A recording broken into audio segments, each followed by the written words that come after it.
Pues nada, chicos, ya siendo las 6, vamos a dar la bienvenida a todos, así que bienvenida.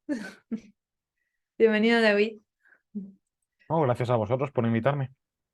Nada, un placer que estéis aquí. Todos los que están aquí también en el directo, bienvenidos aquí a la charla, o bueno, más que charla, al taller, porque vamos a aprender haciendo, ¿no? De cómo hace User Research un Product Designer, ¿no? Y vamos a practicar un poco en ese sentido. Pero antes de empezar, vamos a hablar un poquito de la escuela, vamos a hablar un poquito de la Hero Camp, ¿no? Básicamente, no sé si todos conocéis la escuela, pero básicamente es una escuela de producto enfocada a enseñar diferentes programas, ¿no? Relacionados con el producto digital, ¿no? Que tiene varios programas y ya lo habéis visto, de los diferentes bootcamp, pues el de Product Manager, Product Manager Advanced, el de Product Designer, Product Analytics y Product Discovery, ¿no? Y también tiene uno de People and Culture Manager, que son todos pues súper guays y súper interesantes en ese sentido. Para que conozcáis un poquito de la escuela, tenemos un vídeo para compartir con vosotros, que ahora David lo va a poner. Él le va a dar play.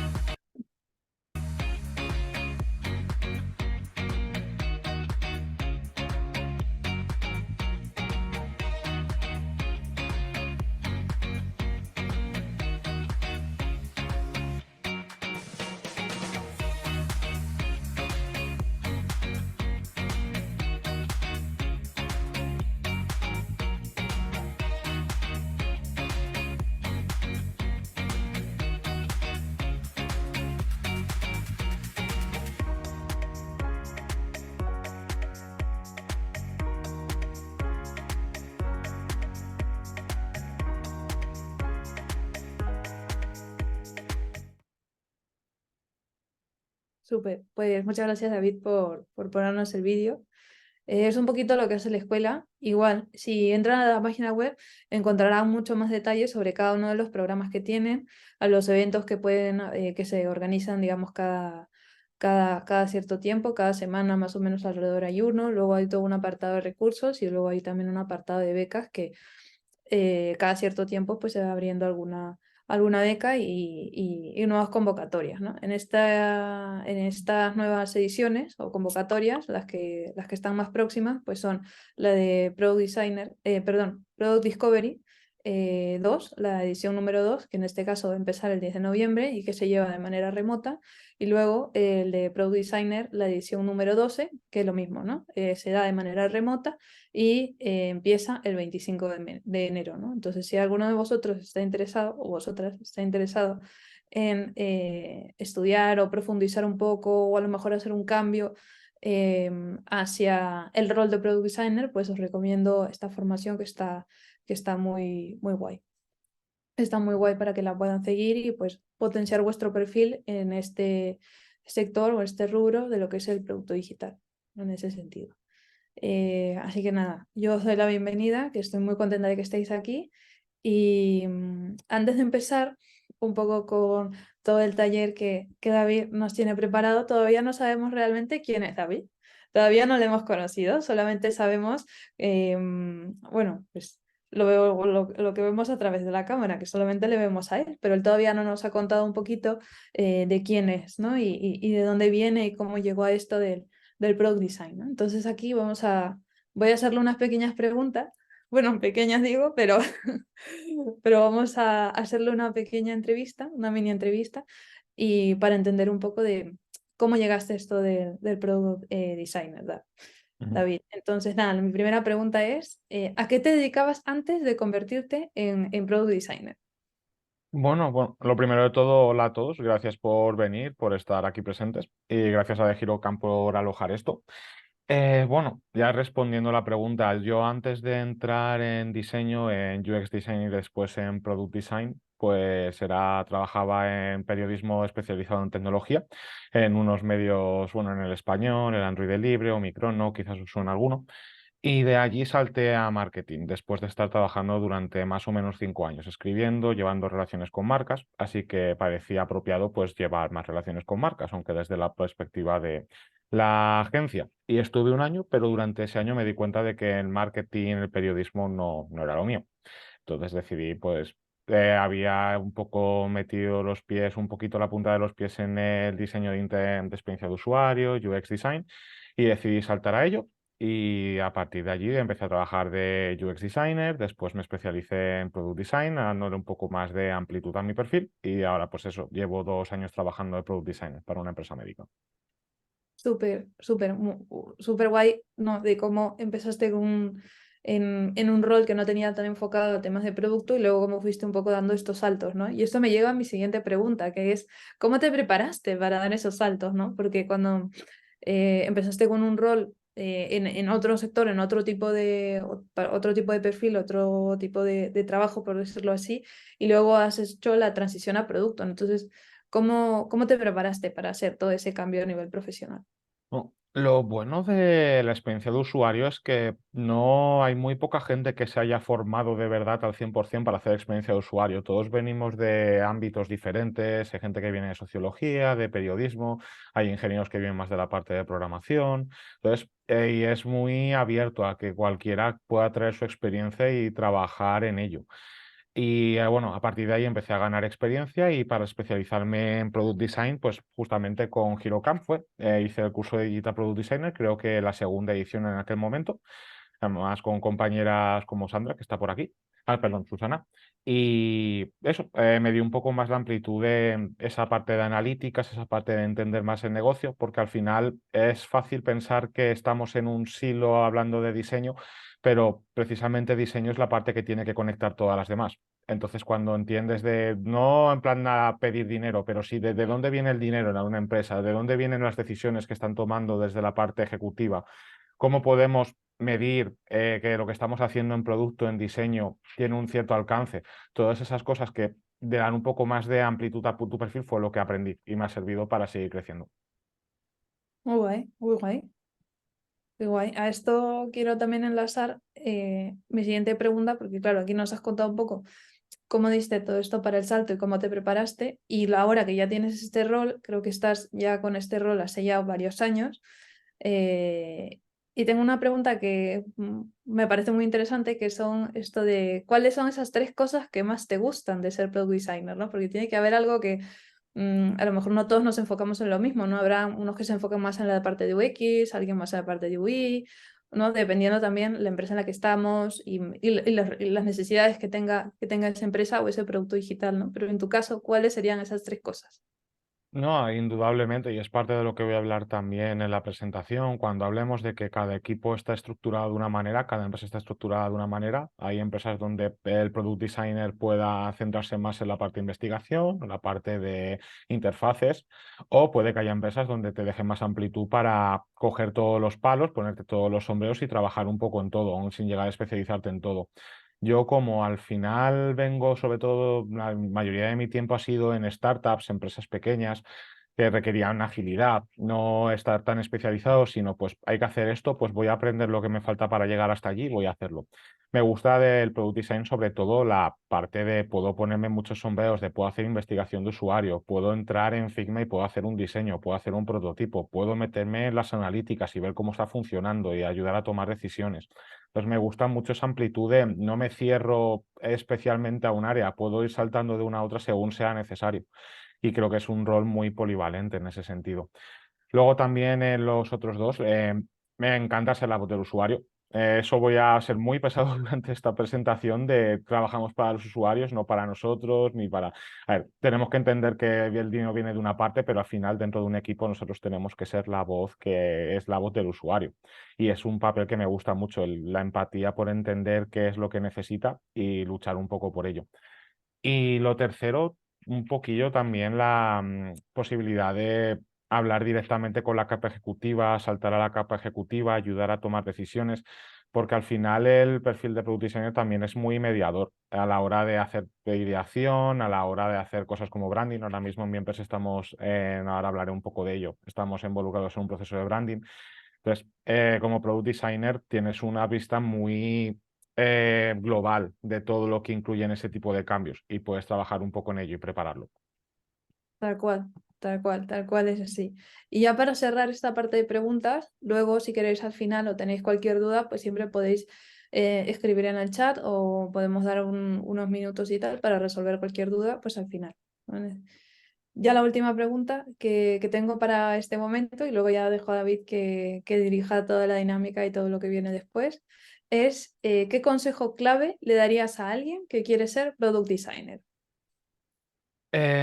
Ahora mismo el consejo que le daría es pon al usuario en el corazón. Hablaré un poco más de esto en el más allá, pero es muy fácil cuando estamos a tan alto nivel perderse en las métricas, perderse en lo que me están pidiendo los analistas o lo que me está pidiendo directamente el CEO en casos como empresas pequeñas o mi jefe o mi jefa. Es muy fácil perderse en todo ello, pero mi mayor consejo para ello es piensa sobre todo en la persona el tipo de persona para el que estás haciendo lo que haces y a partir de ahí considera qué es lo que hace falta. Si tengo que meter nuevas funciones, pues tengo que formarme más en ideación, tengo que entender mejor cómo usar el producto, tengo que formarme más en analítica, tengo que aprender a defenderlo mejor de cara a la capa de negocio, pues tengo que aprender más a defenderme de esa manera. Guay, guay, súper. Muchas gracias, David, por todo lo que nos has compartido. Ahora te conocemos un poquito más, un poquito de tu perfil, tu trayectoria y un poco cómo eres tú como diseñador o como product designer. Así que nada, ya te dejo el espacio para que puedas aquí dirigirnos las dinámicas y disfrutar pues todos juntos el evento de hoy, ¿no? Donde Genial, aprenderemos practicando. genial, muchísimas gracias. Bueno, pues como he dicho antes, bienvenidos todos. Al final esto va de User Research, de cómo hace User Research un Product Designer. También un poco salvando esas diferencias, como he dicho antes, de yo puedo hablaros de mis casos, especialmente en empresas pequeñas, pero por ejemplo, si estáis en una gran consultora o en una empresa con un equipo de diseño definido, es probable pues, que tengáis User Researchers, que no bueno, a vosotros os llegue ya la información, por ejemplo. Entonces, puede que esto os dé más información sobre cómo podemos hacer esta clase de procesos o puede que estés en una situación en la que estés en una empresa pequeña. Entonces, es para daros un poco esa perspectiva, qué herramientas utilizan y que lo podáis empezar a aplicar desde ya mismo, si queréis. Es un poco el objetivo, lo que me gustaría que os llevéis de ello.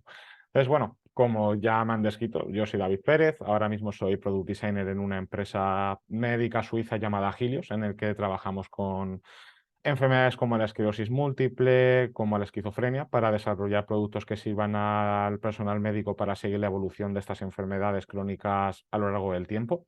Vengo de Native Teams, que es una startup, vengo de Software One, que es una consultora. Me he comido un poco todo, pero al final mi alma está muy en las empresas pequeñas. Es lo que siempre me ha gustado en startups, en ser ágiles.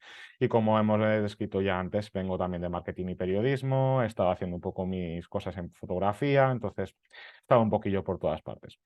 Y bueno, también como he dicho antes, he estado en el curso de Digital Product Designer en HeroCamp, también hice diseño de UX en Ironhack, entonces poquillo el curso de HeroCamp me sirvió para especializarme y el de Ironhack para un poco base. Y bueno, si queréis ver un poco mi trabajo publicado, lo que sea, pues tenéis ahí mi portfolio, davidperez.me. Ya es aquí, ya es donde paro de vender mi libro. Entonces, bueno, ¿de qué vamos a hablar aquí? Lo he dividido en 5 partes, sobre qué es el User Research, qué son los usuarios, las user personas, que es una de las grandes bases de lo que es la investigación con usuarios o cómo matar el ego, explicar un poco más de ello a continuación, averiguando cómo puedo averiguar quién es mi user persona, importante porque si no, no sabemos para quién estamos diseñando, aprovechando el potencial una vez la tenemos definida y más allá de la user persona, qué otras técnicas podemos seguir que no son vinculadas con la user persona, pero que también nos pueden ayudar a un poco mejorar. Entonces, bueno, la presentación debería durar unos 45 minutos, con pausas o tranquilo. Y también os confieso una cosa, yo cuando me pongo nervioso hablo muy rápido. Entonces, si veis que hablo muy rápido, que no me entendéis o lo que sea, decídmelo por el chat, lo tengo aquí abierto al lado, me voy a ver porque me va a servir como recordatorio para parar un poco. Pero bueno, ¿alguna pregunta hasta aquí, hasta ahora o queremos continuar?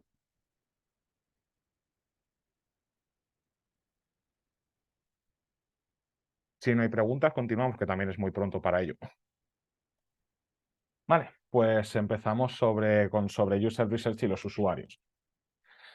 Porque ¿a qué llamamos User Research? Es un término, a ver, con todo, como todos los términos que tenemos en el área tech, que puede haber mucho humo involucrado, pero al final User Research es profundizar sobre las personas que necesitan una solución concreta, recoger esos datos que validan quienes van a utilizar nuestro producto, sacarlo de la imaginación de yo creo que esto puede este tipo de personas, sino tener un dato para respaldar que esta es nuestra persona y así es como se comporta, esto es lo que necesita.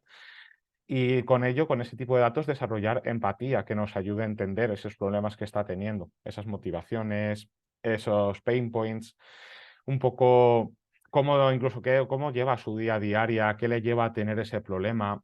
Todo eso está incluido en User Research. Porque claro, con esto también quiero ser muy claro con algo de no podemos pensar en productos ni en soluciones al principio. O sea, tenemos que pensar en problemas.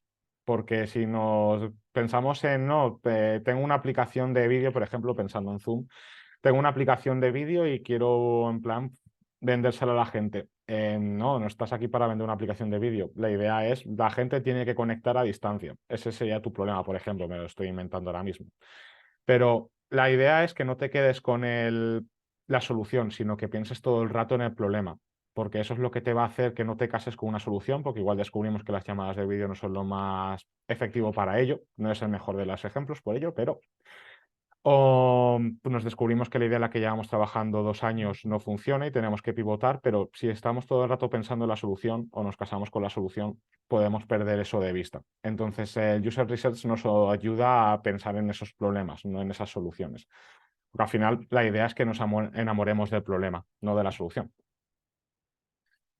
E incluso si eso requiere, pues eso, lo que acabo de decir, de llevas 2 años trabajando en un producto, horas y horas de tu vida y con esto descubres que no funciona, que no es lo que necesitaba el usuario. Trabajar en User Research, en pensar en las personas, en los usuarios, nos ayuda especialmente a eso, a poder tomar esas decisiones más tranquilamente de, vale, he trabajado en esto, pero no, esta falacia del coste invertido no puede continuar, tengo que seguir a un área mejor, o tengo que cambiar el producto, o tengo que cambiar mi problema, pero es importante sobre todo eso, que si tenemos que tirarlo todo por la borda para solucionar el problema de verdad, puede pasar. O sea, no es lo ideal, pero puede pasar. ¿Y por qué deberíamos invertir en User Research? Especialmente esto va dirigido a no solamente para que nos lo creamos nosotros, porque es importante que creamos en ello, sino también puedes ir a tu manager, a tu jefe, decirle, no, quiero que investiguemos con usuarios, sería lo correcto. Y puede preguntarte, ¿por qué voy a invertir yo dinero en eso? Pues es importante porque antes de siquiera programar o de diseñar nada, estamos validando que nuestra solución funciona. No necesitamos invertir horas y dinero de gente creando una solución en programación o creando un diseño para averiguar pues esto no funciona o esto no es lo que estaba buscando nuestro usuario al final. Con esto podemos darnos cuenta de los problemas mucho más rápido y mucho más pronto, que es muy importante a la hora de ser ágiles. Y luego también nos ayuda a encontrar posibles nuevas ideas o pivotes pronto, a dónde podemos pirar el producto, nuevas funciones que podemos incluir, de cambios de sentido totales, como estaba diciendo antes. Y lo más importante y lo que más va a convencer al manager estás ahorrando tiempo y dinero, tiempo de programación, tiempo de diseño, tiempo de poner una idea perdida. Entonces, por eso es importante invertir en ellos. Y bueno, ¿cuándo debería hacerlo? Eh, es una pregunta trampa porque deberíamos hacerlo todo el rato, en verdad. No es Es algo que es un proceso cíclico, que no para. Siempre podemos estar acudiendo al usuario o aprendiendo más de él para poder mejorar nuestro producto, para tomar nuevas decisiones de diseño. Entonces, ¿qué problema tienen en específico? ¿Cómo lidian con ello ahora mismo? ¿Cómo están utilizando nuestro producto en este momento? ¿Esta idea nueva que está surgiendo en el equipo puede funcionar? Entonces, siempre hay una excusa para volver atrás y volver a preguntar al usuario, para refinar un user persona, pero de eso hablaremos más adelante. Y sobre todo, lo más importante, y por lo que estamos haciendo todo esto, tú no eres tu usuario. No me vale no, yo creo que esta función está bien o yo encuentro este botón porque no eres la persona, especialmente nosotros, porque somos gente tecnológica que está bastante puesta en ello y necesitamos abstraernos de la solución. Por eso es importante pensar en el problema, pero también pensar en que tú no eres tu usuario, no te tiene que funcionar a ti ni a nadie de tu equipo, tiene que funcionar a la persona para la que estás creando. Porque eso, conocer al usuario nos permite retirarnos de la ecuación, matar ese ego del que hablaba antes y también especialmente eliminar la subjetividad de a mí me gusta así o yo creo que esto no funciona o a mí me parece que esto no va a gustar. no te preguntes a ti mismo, pregunta a tu usuario, le tienes definido. Entonces ya no es una pregunta de qué quiero yo, es una pregunta de qué quiere mi usuario. Y sobre también ayuda a resolver conflictos entre el equipo, trabajar con un objetivo en común, porque es mucho más fácil todo si pensamos, tenemos un usuario en común, todo el mundo va a remar en esa misma dirección. Y si todo el equipo tiene claro, incluso fuera del área de diseño, fuera del el área de producto, en negocio, en programación, en análisis de datos, si todo el mundo tiene claro para qué tipo de usuario está trabajando, va a ser mucho más fácil todo, porque todo el mundo va a estar alineado. Y bueno, antes de nada se me había olvidado comentaros que esto también como tiene parte práctica, lo que quería en ello es mientras vamos hablando, lo primero de todo me gustaría que pensarais un producto en el que estéis trabajando, una idea que queráis lanzar, algo que, porque siempre hay algo, aunque sea incluso marca personal, lo que sea.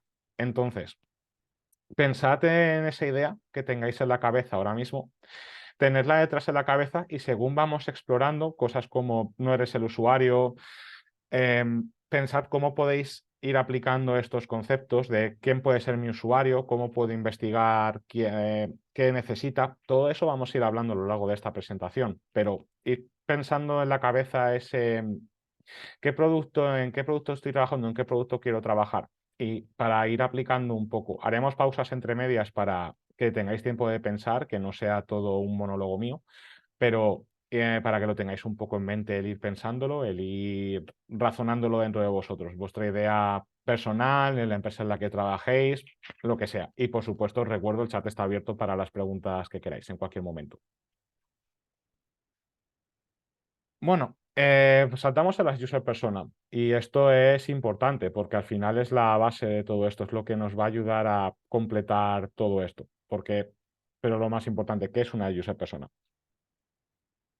Una user persona es un personaje que creamos a partir de nuestros usuarios. Es una especie de representación de nuestros usuarios en una única persona. O sea, tienen que ser ficticios, pero tienen que estar basados en los usuarios reales que van a utilizar nuestro producto, nuestro servicio, y en ello describimos necesidades, preocupaciones, metas, frustraciones que tienen en su día a día, y luego también datos más generalistas como edad, comportamientos, ocupación que nos ayuden a ubicarlo mejor en el área. Pero en cualquier caso, tiene que ser específico. No estamos hablando de un focus group ni de un grupo de usuarios. Es una persona con nombre y cara que nos estamos inventando para personificar al usuario, para ponerle una cara y un nombre. Entonces, por eso es importante que sean personas. Y luego también un poco pequeña mención al diseño inclusivo también empieza aquí.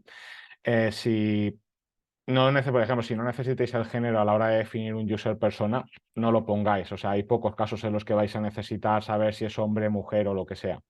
Entonces, especialmente, por ejemplo, en el médico sí lo necesitamos, pero de cara a los médicos, no lo necesitamos de cara al paciente. Entonces, ¿por qué le vas a preguntar al paciente qué género es? No, no vas a personalizar la experiencia, puede ser la misma, puede ser a género. Entonces, en ese sentido, empezad a pensar ya en inclusividad, en qué tipo de personas queréis incluir en el producto y lo vamos a definir a partir de la user persona. Entonces, estos son varios ejemplos de user persona porque también aquí podéis encontrar cientos de plantillas de user persona en Google, en Figma, en donde sea. Pero no dejéis que la perfección se ponga por delante de lo bien hecho. Es importante puede ser un perfil súper completo, pero a la vez también puede ser cuatro datos que tengamos porque no tenemos suficiente información. Pero lo importante es que le estemos poniendo cara, le estemos poniendo esas pequeñas píldoras de datos sobre qué es lo que necesita, cuáles son sus frustraciones, pero evidentemente cuanto más completo mejor, pero no dejéis que esa perfección se imponga por delante de tener algo, al menos, que eso también va a ser un tema recurrente a lo largo de esta presentación. Entonces, bueno, en ello pues podemos ver metas, frustraciones, uso de tecnología, redes sociales, aplicaciones también en el otro lado, influencias, metas, bueno, eso ya lo había dicho, perdonad. Y bueno, la idea es esa, crear una especie de persona, de personalidad, de usuario modelo, que es la persona que va a utilizar vuestra solución. O sea, que es la persona que va a tener esos problemas para los que estamos trabajando en resolver. Entonces, aquí puede ir todo lo que consideréis que pueda ayudar a definir a la persona. O sea, absolutamente todo. ¿Qué tipo de dispositivos usa? ¿Qué aplicaciones son las 5 que más abre durante el día? Todo nos puede servir. Y lo dicho, no pasa nada si es un perfil escueto, porque al final vamos a poder empezar a darle esa personalidad, esa idea de que esa persona existe. No es crear una fotografía perfecta de una persona que utiliza nuestro producto, porque todo esto puede ir avanzando y como he dicho es un proceso cíclico. Podemos aprender más, volver aquí, redefinirlo y seguir adelante. Vale. Y bueno, ¿por qué son importantes? Lo primero de todo nos ayudan a recordar, como he dicho antes, que no somos el usuario, porque en cuanto pensemos, no, esto a mí me funciona, no te tiene que funcionar a ti, te tiene que funcionar a María o a Aiden o a quien sea, o a Diego o a Karin o a Silvia. Te tiene que funcionar a esa persona que hemos definido y eso nos ayuda a tomar mejores decisiones. Alinea todo el equipo, como estaba comentando antes. Y sobre todo, lo más importante, lo vuelve real a esa persona. Una vez le ponemos nombre, le ponemos cara, le ponemos aficiones, gustos, problemas, empezamos a pensar que es una persona de verdad y eso es muy útil porque nos sirve para diseñar pensando en esa persona, no pensando en nosotros mismos o en qué es lo mejor para el mercado.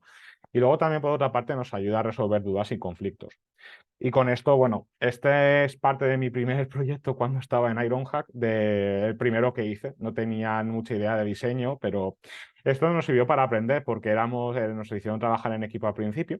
Y lo que pasó fue que os podéis imaginar que esto es un Moscow. Si no lo conocéis, lo divides en cuatro partes de las funciones en las que estás pensando, de esto es lo que debemos tener ya, esto es lo que debemos tener pronto, a 3 meses, a 6 meses, pensarlo para el año que viene.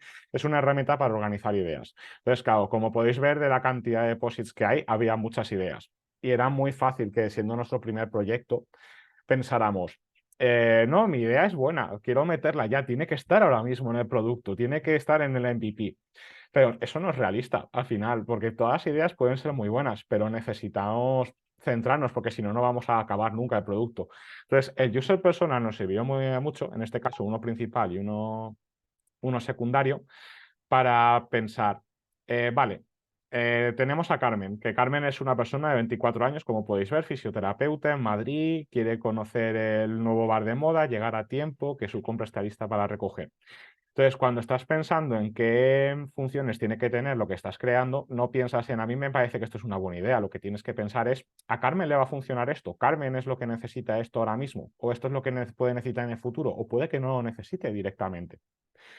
Entonces, todas estas herramientas, esta herramienta de user persona nos sirve para solucionar esos conflictos porque podemos estar entre dos diseñadores peleados, como pasó no, es que esto tiene que tener esto. Pues se soluciona muy fácil en este sentido. Carmen lo necesita, es lo que Carmen quiere. Entonces, eso es lo que tenéis que ir pensando. Entonces, bueno, antes de continuar, para un poco ese proyecto personal del que estaba hablando antes, poco pensad en qué tipo de usuarios podéis tener ahora mismo para ese producto. Si es un producto que ya existe, pensad en quién está utilizándolo ahora mismo. Hablaremos de ello también un poco más adelante de la presentación. Si no lo tenéis un producto todavía, está en las fases iniciales de ideación. Pensad a quién le puede resolver este problema y sobre todo pensad en qué problema estamos resolviendo. No penséis en trabajo en una revista de tecnología. Pensad en la gente quiere formarse, quiere saber más lo que ha salido todos los días nuevo de tecnología o pensad en ese problema que tienen. No penséis en la solución. Vale. Bueno, Gonzalo tiene una pregunta. Muchos diseñadores recomiendan utilizar los arquetipos en vez de las user personas, pero al final siempre queda en el depende de lo que quieras hacer. ¿Qué nos recomiendas? Es que al final es verdad, porque yo os estoy enseñando las user personas como herramienta porque para mí son una de las más efectivas, pero pueden existir proyectos para los que los arquetipos sean mucho mejores para lo que queréis hacer. A mí me gusta la user persona porque ayuda a esa resolución de conflictos, le pone una cara y un nombre y nos ayuda a ese mindset, a ese pensamiento de no olvidarme del usuario, estoy diseñando para alguien, porque al final cuando estamos en mucho dato puede ser más realista sobre el arco que estamos cubriendo con nuestros usuarios, pero al mismo tiempo es muy fácil perderse en el dato. Por ejemplo, yo cuando escribía para el español, puede que me leyeran 1 millón de personas al mes o 5 millones de personas al mes. No me citéis en esto, no me acuerdo exactamente, hace mucho tiempo de ello, pero a lo que voy es, cuando está detrás de un dato es muy difícil, le digo, es muy fácil olvidarse de quién está detrás, de poco ponerle esa cara, ponerle esa personalidad, olvidarnos de que estamos hablándole a personas, de que estamos diseñando para personas. Entonces, a mí me gusta mucho el user persona porque nos ayuda a sentar eso de estamos diseñando para personas y no se nos puede olvidar eso en ningún momento. Pero puede haber momentos en los que los arquetipos sean mejores, al final depende de tu proyecto. ¿Tienes más dudas? Bueno, espero haberlo ayudado. O sea, no es una respuesta definitiva, Gonzalo, por desgracia, pero pocas respuestas definitivas hay en esta vida, ¿no? Bueno, pues si no hay más preguntas, continuamos. Vamos a la siguiente parte. Una vez tenemos claro que es un user persona y si lo necesitamos o no, hay que averiguar quién es, porque si no, nos quedamos un poco en el mismo sitio. Entonces, como he mencionado antes, una vez tenemos problemas en mente, seguid pensando en el problema que queréis resolver o que estéis resolviendo en vuestra empresa, en vuestro proyecto personal. Es probable que se os ocurran personas con ese problema ya. Pues yo creo que esta solución puede funcionar a este tipo de personas. Pues está bien. Lo que pasa es que tenemos que reforzarlo con datos. No nos sirve la hipótesis porque las hipótesis están poco basadas en nuestros sesgos, en nuestro pensamiento y podemos estar equivocados. Pues la intuición por sí sola no vale. Tenemos que investigar, empezar a investigar, a empezar a hacer user research para confirmar nuestra hipótesis, asegurarnos de que es verdad o de que es mentira y nuestro bien de usuario está en otra parte, o de que el problema que pensábamos que tenían no existe en realidad.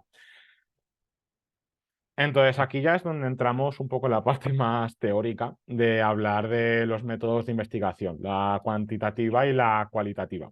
Luego también un gran apartado entre medio porque muchos de estos métodos se mezclan, pero hablaremos de ello ahora. Entonces, empezando por la cuantitativa, como su propio nombre dice, el único objetivo de ella es crear resultados que podemos cuantificar. O sea, ¿por qué esto es importante? Porque esto nos ayuda a no tener sesgo humano, nos ayuda a tener una visión más global sobre cómo es nuestro usuario, a medir su comportamiento. Entonces, no es tanto para crear empatía, eso lo haremos con la siguiente parte de investigación, pero es más para respaldar todo lo que estamos haciendo con dato numérico o algo que podemos enseñar y demostrar. Con ello podemos tener encuestas, analíticas, A/B testing, tree testing, que en cualquier caso esto también engaña un poco y por eso hablaba de métodos mixtos antes, porque en una encuesta puedes recoger investigación cuantitativa y cualitativa. Por ejemplo, puedes preguntar un dato numérico, pero a la vez una respuesta abierta. Entonces tenemos que tener cuidado con eso, pero hablaremos de ello ahora, como aquí. De Al final, las encuestas son un gran medio para obtener información de nuestros usuarios, pero también tienen mucha trampa, porque es muy fácil empezar a dar respuestas abiertas y como puedes ver aquí, ¿a qué ciudad te has mudado? La gente pone una respuesta libre, pero claro, a este dato lo tienes que categorizar. No es lo mismo una selección múltiple, una selección simple que nos da un dato duro, serio, que no tiene más vuelta de hoja.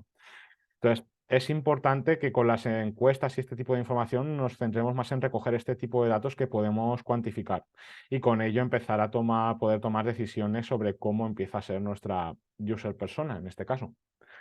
Luego también, si tenemos un producto que ya funciona, hablaremos de esto un poco al final de la presentación, pero lo más importante es empezar a hacer analítica. Es muy probable que ya estés recogiendo datos, aunque no lo sepas, por parte de tu equipo, tú con herramientas como Google Analytics o Firebase que los recogen de forma pasiva sin que tengamos que hacer mucho. La idea es, usa ese dato porque son usuarios que ya están utilizando tu producto si ya lo tienes. Puedes aprovecharlo y luego también entraremos en herramientas más serias como Hotjar para determinar mapas de calor, todo ello. Y luego, por la otra parte, tenemos la investigación cualitativa, que no es tanto sacar el dato, sacar la información numérica, dura, seria, sino esto es más para crear empatía. Esto es más para preguntarnos por qué el usuario se comporta de esta manera, por qué tiene este problema, cómo busca solucionarlo. Buscamos opiniones, comentarios, emociones, motivaciones, comportamientos. No estamos buscando ese dato, estamos buscando más crear esa empatía y entender mejor la motivación del usuario cuando hace lo que hace. Entonces, por ello, aquí todas las técnicas que nos sirvan para ponernos delante del usuario o detrás y entender cómo hace las cosas y por qué hace las cosas como las hace son útiles. O entrevistas, sentarnos con la persona a hablar con ella, shadowing, que hablaré de ello ahora, diarios, focus groups. En el caso de las entrevistas son muy útiles al principio porque nos ayudan a comprender mejor el problema o sea, nos facilitan el empezar a entender, a crear esa empatía sobre cómo tiene que ser nuestra user persona y por qué tiene los problemas que tiene. Entonces, en este caso son súper útiles, sobre todo en combinación con las encuestas. Es una combinación bastante potente de la encuesta te puede sacar el dato cuantitativo y la entrevista te puede sacar el cualitativo. Y a la vez con eso puedes empezar a hacer un modelo. Luego también shadowing. ¿Qué es el shadowing? Os preguntáis muchos. El shadowing es básicamente ponerte detrás del usuario durante su día a día con una libreta de notas. Tienes prohibido decir cualquier cosa, no puedes ayudar, no puedes hacer nada, eres un fantasma detrás del usuario. Y la idea es que veas cómo resuelve el problema, qué es lo que le ocurre. Porque al final lo que nos interesa ver aquí es cómo se está comportando en la vida real, cómo fuera de un laboratorio, fuera de una cámara de vacío, cómo se enfrenta a los problemas, cómo su día a día, qué le lleva a tener ese problema, cómo lo está resolviendo ahora mismo. Entonces, esta herramienta es muy potente, pero también es la más difícil de hacer, porque hay muchas situaciones en las que no podemos pedirle a alguien sentarnos detrás de él y estar todo el día detrás. Puede ser incómodo, puede ser prohibitivo a nivel de coste, puede que no estén dispuestos los usuarios, pero si tenéis la oportunidad de hacerlo, sería lo mejor de, por ejemplo, estar en mi caso en una consulta con, ya que yo trabajo en el área médica, trabajo entendiendo una aplicación con pacientes y otra para médicos, por una por cada lado. Viene muy bien, por ejemplo, llegar a la consulta y ver cómo una enfermera le hace, un enfermero le hace un onboarding a uno de los pacientes y entender cómo qué problemas están encontrando, problemas súper simples que se encuentran pero que no has encontrado mientras estabas diseñando, mientras estabas haciendo QA. Siempre viene muy bien estar en persona y ver cómo se comportan en realidad.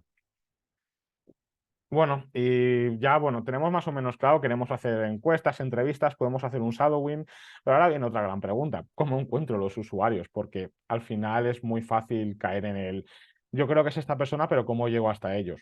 Entonces, si nuestro producto tiene una base de usuarios ya muy definida o tenemos una idea muy concreta de qué tipo de persona, pues por ejemplo, estamos desarrollando, en mi caso, estamos desarrollando algo para médicos, pues el colectivo va a ser médicos.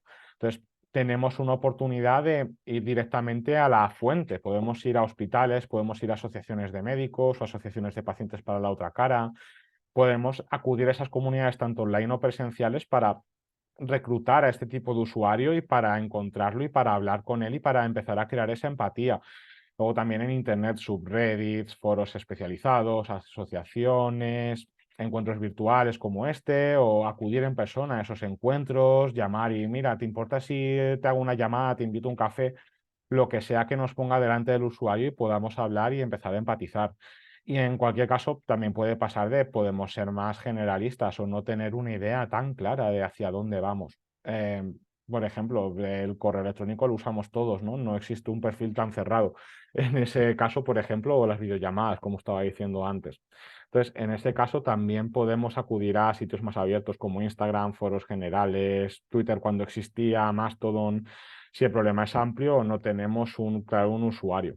Oh, Pilar tiene una pregunta. Cuando nosotros mismos somos parte de ese user persona, porque también seríamos usuarios de la solución, ¿cómo hacemos de cara al research? ¿Intentamos disociar o podemos incluir nuestro propio punto de vista, preferencias? Es complicado porque aquí, claro, si quieres hacer, por ejemplo, expert review, si quieres analizar que lo que estás haciendo tiene sentido a nivel de usabilidad, es muy fácil que se empiecen a mezclar las decisiones. Mi consejo sería abstraerse totalmente, porque cuando empezamos a caer en el yo soy mi usuario, es muy fácil que empecemos a dar cosas por hechas y que empecemos a tener sesgos, que empecemos a tener pensamientos que pueden no ser reales porque no los hayamos validado. Entonces, es mejor validarlo todo e intentar abstraernos todo lo posible, porque evidentemente no nos podemos abstraer al 100%, somos personas, no somos máquinas diseñadas para, en plan, no tener sesgo ninguno. Además, de todas formas, las máquinas tienen sesgo porque están creadas por humanos, precisamente. Entonces, mi consejo es intentar disociar todo lo posible, todo lo que no sea tu especialidad de interfaces de usuario, de usabilidad, intentar ubicar esas respuestas en otra persona, en esa user persona, en vez de en ti mismo o en ti misma, pensar de, no, yo creo que esto funciona, volver un poco a ello de, vale, con el dato que tengo de mi user persona y con mi user persona, esto que estoy pensando cuadra. Intentar disociar en esa medida todo lo que puedas, es lo que recomendaría. ¿Alguna? De nada, Pilar. Vale. Y bueno, antes de acudir a los usuarios, es importante que sepamos qué queremos preguntar, qué es lo que sabemos, qué es lo que queremos averiguar con nuestra investigación, porque podemos crear empatía sentándonos delante suya, pero ya que nos estamos sentando delante, saquemos información útil, saquemos algo que podamos cualificar y crear y dejarlo ahí. Entonces, existen diferentes técnicas y frameworks para ayudarnos, podemos hacer una guía de entrevista. En este caso os presento dos soluciones que a mí me gustan bastante, el Lean UX Canvas y el Lean UX Strategy. Y bueno, en el caso del Lean UX Canvas es una herramienta más general sobre el negocio, sobre problemas de negocio, salidas de negocio, quién puede ser nuestro usuario, cuáles pueden ser las soluciones, las hipótesis. Y sobre todo me quiero centrar en esta parte de qué es lo más importante que tenemos que aprender primero, porque esto es lo que quiere decir, qué es lo que nos haría fallar antes. Entonces, esto es una gran pregunta de esta necesidad, por ejemplo, ¿esta necesidad existe? ¿O el usuario va a querer este tipo de solución que he pensado en el punto 5? Entonces, aquí es donde puedes empezar a sacar muchas preguntas, más allá de posibles soluciones. Y luego también en la última parte, que, ¿cuál es la menor cantidad de trabajo que podemos hacer para aprender lo siguiente? Es donde empezamos a determinar las técnicas de, pues vamos a hacer entrevistas, pues vamos a hacer encuestas a 100 personas, pues vamos a hacer entrevistas a 5 personas. Pues tenemos una persona disponible para shadowing, así que vamos a hacer shadowing a esa persona. Aquí es donde podemos empezar a definirlo. O sea, el Lean UX Canvas yo lo usaría más para cuando un problema se está enfocando al principio, al menos es lo que yo lo haría. Y luego también pongo el UX Strategy Grouping porque lo veo más efectivo a la hora de trabajar con productos que ya existen o solucionar cosas en algo que ya existe. Entonces, aquí en este caso yo me centraría en cuál es mi área de enfoque, cuál es la aspiración o sea, aspiración, qué es lo que deseamos sacar de este esfuerzo, el desafío, qué es lo que queremos resolver, nuestro problema, el área de enfoque, cuál es dónde vamos a poner el foco, en dónde vamos a centrar la mayoría de nuestros esfuerzos y sobre todo measurements, medidas de cómo podemos cuantificar que lo que estamos haciendo está funcionando. Y a partir de ahí podemos empezar a hacer guías de entrevista para averiguar, para saber qué queremos preguntar, qué dudas tenemos. Podemos empezar a construir las encuestas, podemos ir a hacer shadowing, las técnicas que hayáis determinado que son mejor. Y luego también un pequeño punto de, estamos en 2023 y Internet es muy grande y tenemos miles, millones de conocimiento académico ya creado y probablemente áreas en las que ya estéis ya haya papers, ya haya investigaciones que hayan hecho empresas, que hayan hecho universidades, que os pueden ayudar mucho a entender parte del mercado y daros un saltito más antes de no sentaros delante del usuario y no tener ni idea, sino ya tener una idea bastante clara respaldada por datos. Entonces, no olvidéis un poco buscar si alguien ya ha investigado sobre ello, si alguien ya ha escrito sobre ello, qué es lo que podemos sacar de lo que ya han hecho, porque trabajar dos veces es un poco absurdo. Entonces, también si estáis en una empresa medianamente grande o si es un producto que ya existe, ¿qué conocimiento existe ya en lo que estáis creando? Porque todo lo que estáis viendo se ha hecho así por alguna razón y tiene que existir documentación o tiene que existir una persona a la que podáis preguntar por qué se ha hecho de esa manera o en qué estaba pensando el tipo de usuario en el que se está funcionando. Entonces, toda esa información que ya exista es importantísimo cogerla ya. No solamente porque nos va a ahorrar trabajo de cara a poder enfocar mejor nuestra propia investigación, sino porque también nos va a dar datos para respaldarlo y poder defenderlo en el futuro. Y bueno, antes de continuar a la siguiente parte, volviendo a lo que estábamos hablando del producto, pensad un poco en vuestro usuario, en cómo podéis llegar hasta él. ¿Qué tipo de usuario tenéis en vuestro producto, en lo que queréis crear? ¿Qué es cuál sería la mejor técnica para llegar hasta ellos? Ponerlo un poco, bajarlo a vuestro producto, bajarlo a vuestro nivel y cómo puedo preguntar estas dudas que tengo, cómo puedo empezar a definir esa user persona de la que estábamos hablando antes, cómo puedo averiguar toda esa información. Entonces, bueno, si tenéis alguna pregunta más, si no, continuamos. Vale. Imaginemos que ya hemos definido a la user persona, en este caso. De ya idealmente una principal y otra secundaria sería lo óptimo, lo ideal y a partir de ahí profundizar. Y aparte, justamente cuando tenemos la user persona, también es buen momento para presentársela al resto del equipo, más allá de diseño, o de producto, a los desarrolladores, a QA. Es importante que todo, en el negocio, sobre todo a marketing, que todo el mundo sepa para quién estamos diseñando. Es muy buena herramienta para alinearnos, como había dicho antes, a la hora de tomar decisiones o saber qué es lo mejor para el producto.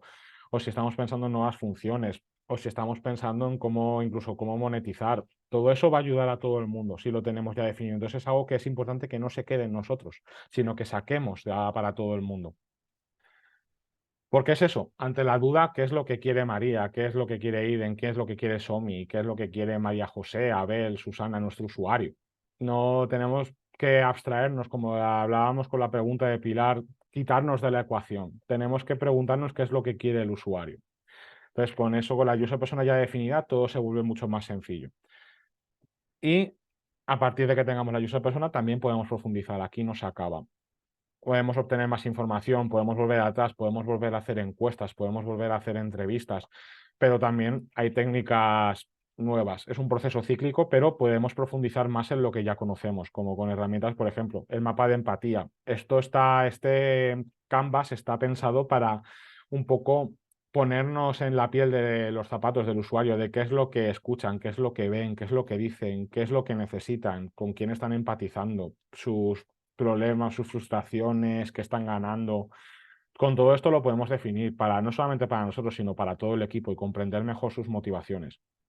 En esta línea también tenemos los user journeys, en los que analizamos, por ejemplo, un día o cuando tienen un problema. Cogemos eso y lo hacemos un viaje, por así decirlo, que analizamos paso a paso, especialmente considerando de, vale, pues aquí hay una frustración, así que el usuario se va a frustrar y va a ir para abajo su emoción, o se va a enfadar, o va a estar triste, o esto va a hacer que se solucione.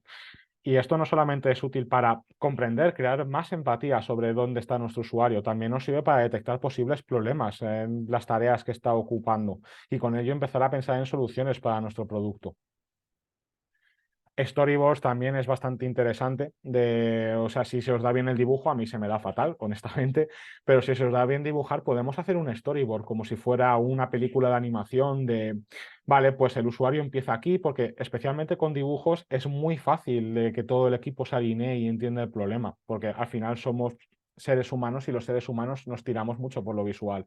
Finalmente, por ejemplo, Airbnb, en este caso que podéis ver aquí a la derecha, hace varios años contrató a un dibujante de Pixar para hacer un storyboard sobre la experiencia de entrada de Airbnb de un usuario. En este caso es importante porque alinear a todo el equipo nos da una visión gráfica y global de cómo es ese proceso. Y lo más importante de todo, lo que yo considero que es más importante, pruebas con usuarios, que es lo que en verdad va a validar que nuestra solución al problema es válida desde la perspectiva de diseño. Nos va a ayudar a resolver dudas que hayan podido aparecer durante la fase de diseño, ideación, negocio. ¿Esta función es fácil de acceder o van a usar esta función si les pongo este problema adelante? Y lo más importante, funcionan en cualquier parte del proceso de diseño. Cuando tenemos un garabato a papel y lápiz, podemos usarlo. Cuando tenemos un diseño en blanco y negro, podemos prototiparlo y usarlo. Cuando tenemos alta fidelidad pero no hemos programado nada, o cuando incluso con algo que tenemos en producción podemos hacer estas pruebas de usabilidad para detectar problemas que ya tenemos y encontrar soluciones más rápido. Entonces, bueno, hay dos tipos de pruebas de usuario, moderadas, que son pues con uno de nosotros o con la persona que está encargada de User Research moderando, no para guiar al usuario, eso está prohibidísimo, como ya sabréis muchos, sino para resolver dudas que pueda tener, empezar a hacer preguntas. Esta recomendaría moderadas cuando estamos muy al principio del proceso y no tenemos muy claro que el usuario pueda. Y luego sin moderar, hay plataformas que llevan al usuario y le permiten hacer la prueba él solo, si la plataforma nos manda la grabación tranquilamente. Entonces, es importante que sepamos cuál elegir en cada momento. Yo elegiría moderadas cuando estamos muy al principio del diseño, tenemos preguntas específicas que queremos resolver, y sin moderar para asegurarnos de que estamos resolviendo el problema de una forma más automatizada con más personas. Y bueno, evidentemente siempre es preferible que lo hagamos con usuarios que se acerquen a esa user persona que hemos definido. Pero al mismo tiempo, no vivimos en un mundo perfecto. Estamos muy lejos de un mundo perfecto y es muy probable falta de tiempo, falta de dinero, falta de medios. No podemos llegar a esa user persona.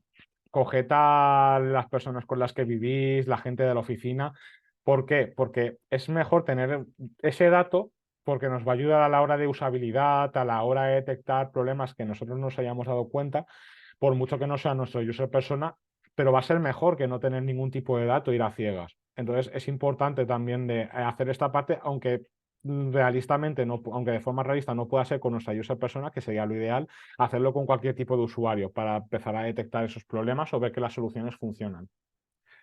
Bueno, y otros métodos que voy a pasar un poco por encima porque al final podemos usar esta user persona y el user research no solamente para la parte de diseño más física de UI, también podemos utilizarla para otras partes, por ejemplo, en card sorting para la arquitectura de información, cómo un usuario piensa que las funciones o las secciones que tenemos en mente deberían estar clasificadas. Pueden ser abiertos y cerrados en el sentido de puedo darle las tarjetas, estas tarjetas que veis aquí a la izquierda al usuario para que las junte por sí mismo o puedo darle secciones ya definidas y que las pongan en cada sección, depende de cuáles sean vuestras necesidades. Y a partir de ahí vas a poder crear un modelo de cómo debe ser la arquitectura de información de vuestro sitio web, de vuestra aplicación, del servicio que estéis creando.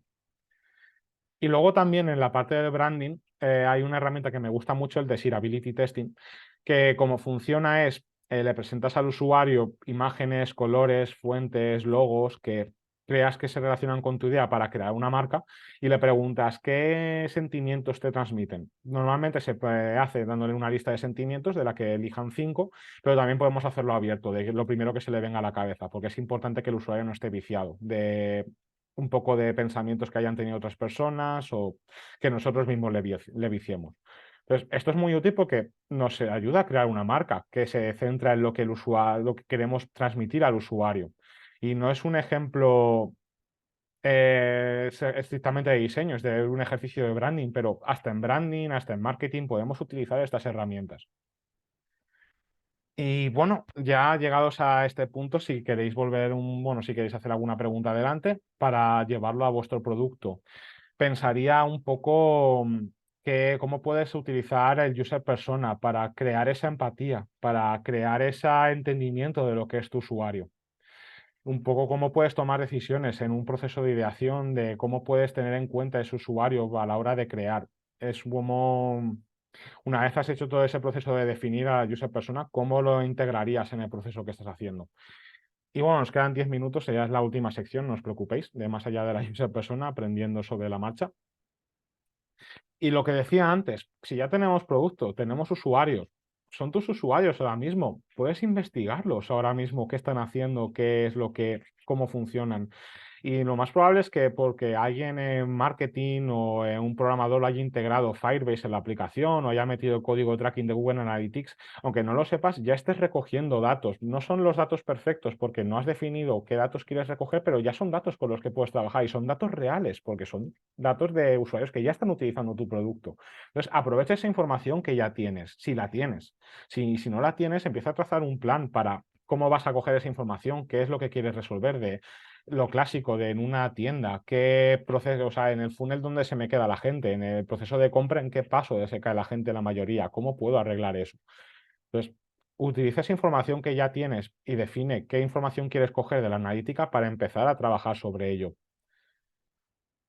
Y bueno, también la analítica no solamente son números y gráficos, son muy útiles, nos ayudan a tomar muchas decisiones, pero hay otras herramientas como Hotjar, como os decía antes, que te generan mapas de calor que te muestran dónde está mirando, dónde está pulsando el usuario, qué está mirando con el scroll. Esto también es importante ya más a nivel de usabilidad, de entender qué es lo que están viendo, qué botones les interesan, o sea, por qué están pulsando este botón. En este caso, por ejemplo, ¿por qué están yendo a la primera recomendación más que a la segunda?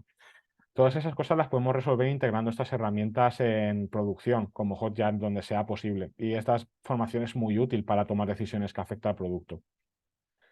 Porque esto es importante, la gente miente. O sea, no, muchas veces no lo hacen conscientemente, pero la gente miente porque no quiere herir tus sentimientos sobre qué has creado, porque piensan que lo has hecho, o porque no es inconsciente de, no, está muy bien, pero en la vida real no lo harían, por ejemplo. Entonces, por esto es importante que pensemos que la mayor fuente de información para nuestra user persona y para todo lo que hacemos es el producto en sí mismo. Las pruebas de usabilidad que hagamos, el shadowing que estemos detrás viendo que la persona hace lo que está haciendo. Porque en una entrevista o una encuesta le preguntamos directamente a la persona y esto es útil, es práctico, pero no tenemos ninguna garantía de que el usuario se comporte de esta manera en el mundo real. Por ejemplo, un ejemplo muy evidente es el dinero. Puede que mucha gente te diga, no, yo pagaría por esto 10 euros, pero hasta que no, pues especialmente con el dinero, es con un tema en el que los actos hablan más que las palabras, pero en general, pero especialmente con el dinero, porque cuando hay que poner pasta todos nos arriesgamos menos, ¿no? Entonces, es importante que nos basemos en hechos reales, más que en hipotéticos, que podamos sacar en entrevistas, en encuestas, que vayamos a esas fuentes de verdad que son la analítica, lo que está pasando ahora mismo en la aplicación, una prueba de usabilidad donde el usuario está utilizando la aplicación delante tuya. El shadowing, ver cómo está resolviendo el problema en la vida real ahora mismo. Y bueno, vamos llegando al final. Solamente estos son como 5 puntillos o 3 puntillos que quiero. Si os tenéis que llevar con algo de lo que hayamos hablado aquí, es con lo que yo me quedaría. Lo primero de todo, tú no eres tu usuario. No os he mentido, iba a ser muy pesado con esto. Abstraeros de pensar que la solución funciona porque os funciona a vosotros. Pensad en esa user persona todo el rato para tomar decisiones, para pensar si una función es buena o no, para saber si un problema está resuelto o no. Ten claro quién es tu user persona, especialmente porque de ahí surge el primer punto, de ahí nace. Ten claro de las entrevistas que he hecho son buenos datos, las encuestas que he hecho son buenos datos. Yo he visto a las personas comportarse de esta manera en el producto, en un shadowing, en un test de usabilidad. Es importante que esta información sea real para que podamos tomar buenas decisiones, porque tenemos que basar nuestras decisiones en datos de calidad, porque si no, todo este proceso que estamos haciendo no sirve de nada y vamos a terminar igual que al principio, diseñando algo que igual no le funciona al usuario, que no es útil para el problema que tiene. Y pon a tu user persona en el centro de todo, porque al final, si estamos haciendo diseño de experiencia de usuario, es un poco irónico que no estemos pensando en lo que necesita nuestra user persona todo el rato. Y bueno, eso es todo. Muchas gracias por escucharme, por aguantarme 45 minutos. Si tenéis preguntas, si queréis preguntar lo que sea o cualquier cosa, tenemos el chat ahora mismo. Y si no, en el futuro, por supuesto, estoy disponible en LinkedIn, en mi portfolio, como he puesto antes, davidperez.me. Si queréis, estoy totalmente abierto a que me habléis, me contactéis, hablemos. Y nada, ha sido un verdadero placer. Muchísimas gracias por venir otra vez. Y eso, si tenéis alguna pregunta, pues podemos resolverla ahora mismo. Y espero que lo que hayamos hablado aquí pues pueda servir para empezar a aplicarlo ahora mismo en lo que estéis creando y con un poco de suerte que os haya abierto más el gusanillo para seguir investigando y seguir considerando cómo podéis integrar al usuario en el centro de todo. Pues muchas gracias, David. Yo la verdad que tengo varias preguntas, tengo varias porque me surgen, pero voy a hacerte solo una que va un poco enfocada, pues hemos visto un poco diferentes metodologías, herramientas que podemos utilizar para la parte de research, para tanto a nivel, ya sea porque estamos involucrados en un proyecto a nivel laboral o porque vamos a desarrollar nosotros un proyecto.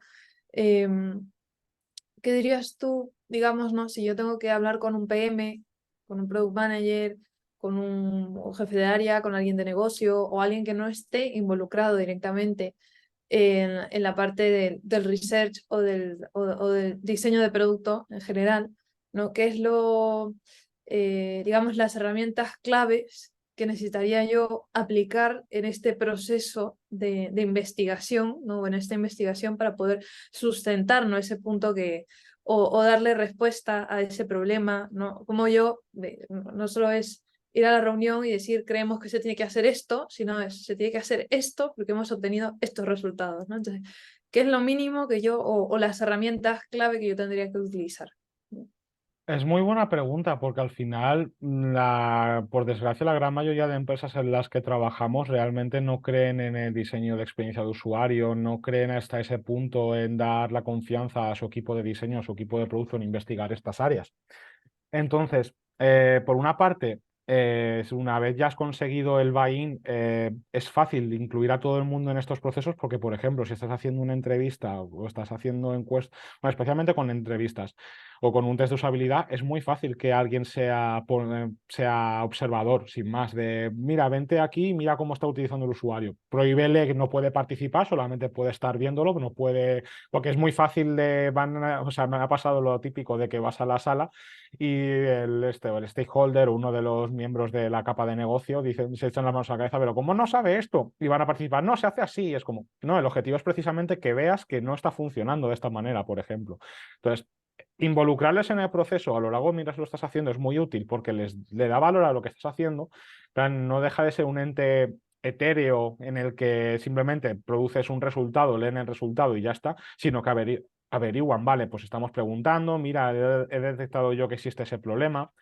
Y luego a la hora de llegar a tu superior y venderlo, iría a lo que hemos hablado al principio, de ¿qué es lo más útil? ¿Que yo esté un par de semanas investigando esto? ¿O que trabajamos en la función ya 2 semanas de diseño de Pixel Perfect, 2 semanas o 3 semanas de programación, una semana de QA para que lo planteemos delante de un usuario y se nos queje?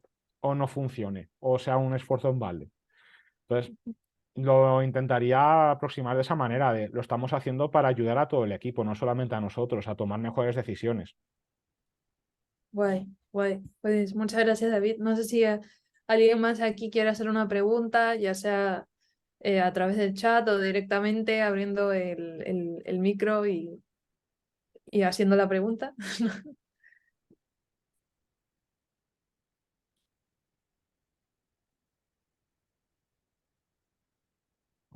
No parece. Bueno, no pasa nada, igual cuando queráis podéis contactar tanto a David, bueno, a través de LinkedIn, ¿no? Creo que pusiste ahí un poco las redes en las que te podían contactar, igualmente a mí, o bueno, también a la escuela, si queréis saber también sobre los programas y los diferentes, ¿no? Formaciones que tienen, ¿no? Ha sido un placer estar esta tarde aquí. Muchas gracias, David, por todo lo que nos has compartido, por todas estas herramientas y todo esto básicamente que nos has comentado acerca de research y cómo un product designer pues sí que puede trabajar la parte de research dentro, ya sea que estás dentro de una empresa y en esa empresa pues está empezando a trabajar la parte de investigación o que ya llevarlo a un proyecto más personal donde necesitamos utilizar estas herramientas para sentar las bases, ¿no? Más o menos del proyecto. Gracias a vosotros, a Girocam, por tenerme aquí y especialmente gracias a todos los que estáis aquí escuchándonos.